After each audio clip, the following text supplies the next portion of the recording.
မင်္ဂလာပါခင်ဗျာ Revolut Burma News Channel ကနေပြီးတော့မေလ6ရက်နေ့မနက်ပိုင်းရရှိထားတဲ့သတင်းများကိုတင်ဆက်ပေးပါမယ်ပထမဆုံးတင်ဆက်ပေးရမယ်စခန်းသိမ်းတိုက်ပွဲသတင်းတွေကတော့ကချင်ပြည်နယ်ဝိုင်းမော်မြို့နယ်နဲ့ဆွမ်ပရာဘော်မြို့နယ်မှာရှိတဲ့စစ်ကောင်စီတပ်စခန်းများကိုကချင်လွတ်လပ်ရေးတပ်မတော် KIA ကမေလ9ရက်နေ့မှာသိမ်းပိုက်ရရှိခဲ့ရာညနေပိုင်းအထိကိုတပ်စခန်း12ခုအထိသိမ်းပိုက်နိုင်နေပြီဆိုတဲ့သတင်းကိုတင်ဆက်ပေးပါမယ်ဆွမ်ပရာဘော်မှာနောက်ဆုံးကြံနေတဲ့ခလာရ46တပ်စခန်းကို KIA ကမက်လာလေကလေးကစတင်တိုက်ခိုက်ခဲ့ရာတလာခွဲကျော်အကြားမေလ9ရက်နေ့မနက်အစောပိုင်းမှာအပိသက်သိမ်းပိုက်နိုင်ခဲ့တယ်လို့ပြောဆိုခဲ့ပါတယ်။ဝိုင်းမော်မြို့နယ်မှာရှိတဲ့စစ်ကောင်စီတပ်စခန်းအများပြားကိုလည်း KIA ကမေလ4ရက်နေ့ညနေပိုင်းမှာထိုးစစ်ဆင်ခဲ့ရာတရက်တောင်မကြလိုက်ဖဲနဲ့တပ်စခန်းများကာကင်းစခန်းများကိုသိမ်းပိုက်ရရှိခဲ့တယ်လို့စီရေးသတင်းရင်းမြစ်တချို့ကအသိပေးထားပါတယ်။ကချင်စီရေးသတင်းရင်းမြစ်တဦးကလည်းမေလ9ရက်နေ့မှာသိမ်းပိုက်ရရှိခဲ့တဲ့တပ်စခန်းအရေးအတွက်ကိုဖော်ပြခဲ့ရမှာဆွမ်ပရာဘွန်တပ်စခန်းအင်ခရန်တပ်စခန်းဂန်ဂယာတပ်စခန်း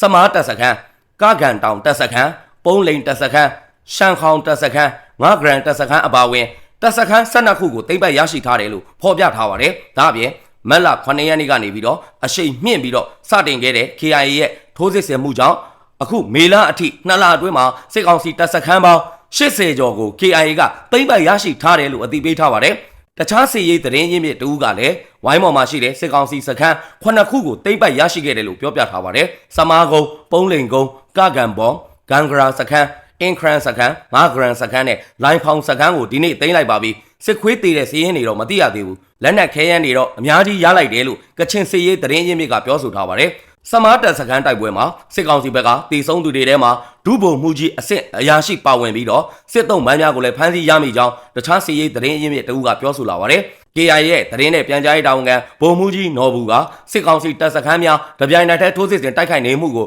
အတည်ပြုပြီးတော့မေလ9ရက်နေ့ညနေပိုင်းအထိကိုတိုက်ပွဲများဆက်ရှိနေတယ်လို့ပြောဆိုခဲ့ပါတယ်။ဝိုင်းမော်မြို့နယ်တွေကကာဂန်ဘော်အင်ခွမ်ဘော်ခီဒွန်ဘော်စမားစခန်းပုံးလိန်တောင်နဲ့ငကြမ်းတောင်တကြောလုံးမှာတက်တည်ထားတဲ့စစ်ကောင်စီရဲ့တပ်စခန်းတွေကိုမေလ4ရက်နေ့ကနေစပြီးတော့ကျွန်တော်တို့ KIA နဲ့ပူးပေါင်းတပ်ဖွဲ့တွေဝင်ပြီးတော့တိုက်တာဖြစ်ပါတယ်။အခုထိတော့တိုက်ပွဲတွေကဖြစ်နေသေးပဲလို့ဗိုလ်မှူးကြီးနော်ဘူးကပြောဆိုထားကြောင်းသတင်းရရှိပါတယ်ခင်ဗျာ။နောက်ထပ်တင်ဆက်ပေးရမယ့်တိုက်ပွဲသတင်းကတော့စကိုင်းတိုင်းဖောက်ပြင်မြို့နယ်ရောင်ဟီရွာကိုစစ်ကြောင်းထိုးလာတဲ့အကြမ်းဖက်စစ်ကောင်စီတပ်သားများကိုတိုက်ခိုက်ရာစစ်ကောင်စီဘက်က9ဦးသေဆုံးပြီးတော့လက်နက်9လက်အပါအဝင်ခဲယမ်းများစွာကိုတင်စီရရှိခဲ့တဲ့ဆိုတဲ့သတင်းကိုတင်ဆက်ပေးပါမယ်။ AP လ9ရက်နေ့မနက်9နာရီခွဲအချိန်မှာဖောင်းပြင်မြို့နယ်ရောင်ဟီရွာကိုစစ်ကြောင်းထိုးလာတဲ့အကြမ်းဖက်စစ်ကောင်စီရဲ့ခမာရ368ကစစ်သားများနဲ့ပြူစောတိအင်အား80ခန့်ပါတဲ့ပူးပေါင်းစစ်ကြောင်းကိုမော်လိုက်ခရိုင်တပ်ရင်း1တပ်ရင်း2အဖွဲ့တို့ကမနက်7:00နာရီခွဲအချိန်မှာအောင်မြင်စွာတိုက်ထုတ်နိုင်ခဲ့ပြီးတော့တိုက်ပွဲအတွင်းမှာအကြမ်းဖက်စစ်ကောင်စီတပ်သား9ဦးသေဆုံးခဲ့တယ်လို့သိရပါတယ်။ဒါအပြင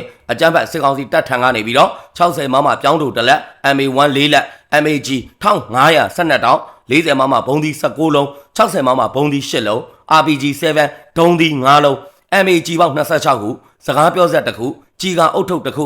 ဖုန်း3လုံးစေးပစ္စည်းအစုံနဲ့စကားပြောဆက်ဓာတ်ခဲအပို2ခုတို့ကိုတင်စီရမိခဲ့ကြောင်းသတင်းရရှိပါတယ်ခင်ဗျာဆက်လက်ပြီးတင်ဆက်ပေးရမယ်သတင်းကတော့မွန်ပြည်နယ်ရေးမြို့နယ်ရန်မျိုးအောင်ရက်ကွက်မှာရေးမြို့မှာရဲစခန်းကနေထိန်ရဲအောင်သူဆိုတဲ့ကောင်ကိုမေလ9ရက်နေ့မွန်လွယ်3နာရီဝန်းကျင်မှာရေးဘလူအဖွဲ့ကတနက်နဲ့ပြစ်ခတ်ရှင်းလင်းလိုက်တယ်ဆိုတဲ့သတင်းကိုတင်ဆက်ပေးပါမယ်ပြစ်ခတ်ခံရတဲ့နေထိန်ရဲအောင်သူဟာရက်ကွက်3ရက်ကွက်ပိုင်းနေထိန်ရဲတအုပ်ဖြစ်ပြီးတော့ရန်မျိုးအောင်ရက်ကွက်အတွင်းမှာဘီယာတောက်ဖို့အတွက်ထွက်လာတဲ့အချိန်ရေးဘလူတပ်ဖွဲ့ကတနက်နဲ့9ချက်ခန့်ပြစ်တက်ခဲ့ခြင်းဖြစ်တယ်လို့သိရပါတယ်သူစီကတင်စီရမိတဲ့ပစ္စည်းတွေကတော့ဖုန်းတစ်လုံးရယ်ပြီးတော့သူဝစ်လာတဲ့ပြည်သူလူထုစီကနေပြီးတော့မတရားရတဲ့ငွေတွေနဲ့ပြုတ်လုထားတဲ့ရွှေဆွဲကြိုးတကုံးကိုတင်စီရမိတယ်ကြံတဲ့တနက်တွေပါတွေတော့သူယူမလာဘူးတနက်တွေကအပ်ထားပုံရတယ်နောက်ပိုင်းမှာအပြင်သွားပါသွားကကွက်ပြောက်ပုံစံနဲ့အရက်သားအထာနဲ့ပဲမြို့ထဲမှာလိုက်ပတ်သွားနေတာမျိုးတွေတွေ့ရတယ်လို့ရေးဘလူအဖွဲ့ခေါင်းဆောင်ကပြောပါတယ်အဲ့ဒီနေရင်းရဲကိုဒေသခံများရဲ့တိုင်တန်းချက်အရပြစ်ခတ်ခဲ့ခြင်းဖြစ်ပြီးတော့၎င်းဟာညနေ6နာရီကျော်မှာ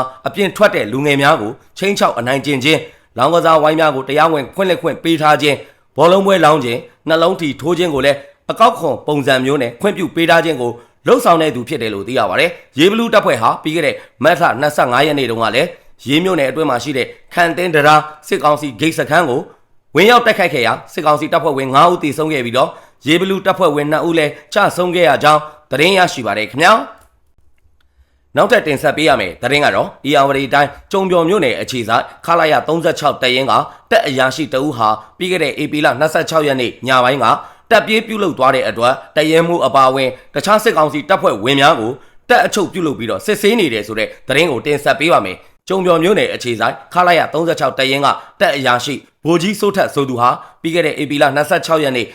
10:00နာရီခွဲအချိန်ကမှကင်းချိန်ပြောင်ပြုတ်လုနေတဲ့အချိန်တွင်တပ်ပြေးပြုတ်လုခဲ့ခြင်းဖြစ်တယ်လို့သိရပါတယ်။တပ်ကနေတပ်ပြေးပြုတ်လုခဲ့တဲ့အရာရှိနဲ့အတူတာဝန်ကျတဲ့တပ်ကြပ်ကြီးတအုပ်နဲ့တပ်သားများအပါအဝင်စစ်ကောင်စီတပ်ဖွဲ့ဝင်9ဦးကိုအနောက်တောင်တိုင်းစစ်ဌာနချုပ်နာတခကတပ်အချုပ်ပြုတ်လုပြီးတော့မေလ9ရက်နေ့ကနေစတင်ပြီးတပတ်ကျော်ကြာတဲ့အထိတပ်ရင်းအချုပ်ခန်းမှာရိုက်နှက်စစ်ဆေးမှုများပြုတ်လုနေကြောင်းကိုခလာရ36နဲ့နီးစပ်တဲ့တပ်တွင်းသတင်းရင်းမြစ်ထံကနေပြီးတော့သိရပါတယ်။တပ်ပြေးပြုတ်လုသွားတာကဗိုလ်ကြီးစိုးထက်ပေါ့။သူကမပြေးခင်တုန်းကအေးဆေးပဲဗျ။ဘာမှကိုမသိရတာ။ညာပိုင်းကင်းအပြောင်းလဲလုံနေတုန်းပြေးသွားတာပေါ့။တပ်ထဲမှာကအစကတော့သတင်းဖုံးထားသေးတယ်နောက်တော့သတင်းထွက်သွားတာနဲ့နောက်လာတဲ့တရင်မှုရောဗိုလ်ကြီးစိုးထက်ရဲ့အဖွဲ့တွေကိုပါတက်အချုပ်လုပ်ပြီးတော့စစ်ဆေးနေတယ်သူ့အဖွဲ့ကလူတွေဆိုအချုပ်ထဲမှာဒဏ်ပေးပြီးတော့အရိုက်ပါခံနေရတာတရင်မှုအစ်စ်ကိုတော့ထူးကြေလွာတင်ခိုင်းထားတယ်ပသိန်းကိုခေါ်ပြီးတော့အစ်စ်ခံနေရတယ်လို့ခလာရ36နဲ့နီးစပ်တဲ့တပ်တွင်းသတင်းရင်းမြစ်ကပြောကြားခဲ့ပါတယ်စစ်ကောင်စီတပ်ကအင်အား30ကျော်နဲ့တပ်ပြေးပြုတ်လုခဲ့တဲ့ဗိုလ်ကြီးစိုးထက်ရဲ့ဇာတိကျုံပြော်မြို့နယ်ရှမ်းစုကျေးရွာအတွင်းကိုဧပြီလ28ရက်နေ့ကနေစတင်ပြီးတော့စစ်ကြောင်းထိုးရှာဖွေမှုများပြုလုပ်ကဗိုလ်ကြီးစိုးထက်ရဲ့မိဘနဲ့ဆွေမျိုးများဖြစ်သူများကိုပါတပ်တွင်းကိုခေါ်ယူပြီးတော့စစ်ဆေးနေတယ်လို့မိသားစုနဲ့နှီးဆက်တဲ့သူတွေစီကသိရပါတယ်။ဗိုလ်ကြီးစိုးထက်တပ်ပြေးတယ်ဆိုတဲ့သတင်းကြားတယ်။မကြပါဘူး။ရွာကိုခါလိုက်ရ36တပ်တွေဝင်မွေတော့တာပဲ။သူ့အမျိုးတွေကမိဘတွေကိုဖုံးဆက်ပြီးမေးတာတို့တပ်ထဲခေါ်မေးတာတို့လုပ်နေတယ်။မတွေးမချင်းမေးနေတဲ့သဘောလားတော့မသိဘူးလို့မိသားစုနဲ့နှိစက်သူတူကပြောပြခဲ့ပါတယ်။ဒါအပြင်ထွက်ပြေးသွားတဲ့ဗိုလ်ကြီးစိုးထက်ဆိုသူကိုဖမ်းဆီးရမိစေဖို့အတွက်ကျုံပြော်မြို့နယ်မှာရှိတဲ့လမ်းစုံလမ်းကွနေရာများမှာစစ်ကောင်စီနဲ့ရဲအဖွဲ့ကပိတ်ဆို့ရှာဖွေမှုများပြုလုပ်နေကလမ်းသွားလမ်းလာမြို့ကန်များကိုငွေကြေးအတင်းကျပ်ကောက်ခံမှုတွေပါပြုလုပ်နေကြောင်းသတင်းရရှိပါတယ်ခင်ဗျာ။